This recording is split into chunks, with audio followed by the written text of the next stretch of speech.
Loftaugu eru lítil göt á neðra byrði laufblaða undir laufblöðunum og þetta er leið fyrir laufblaði til að fá inn loft.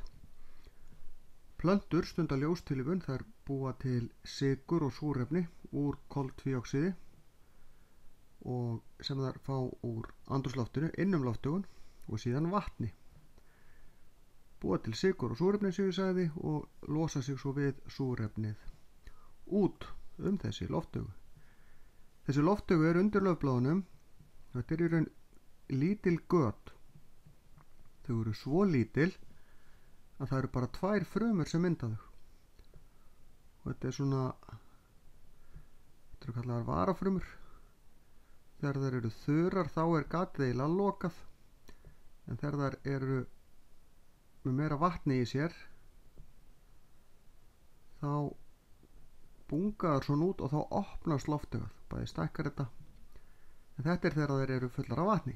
Þannig að þegar það er þurrkur þá lokast loftaugun, þegar það er nægt vatn þá opnast þau. Þetta er sem sagt leið fyrir loft inn í laufblöðin.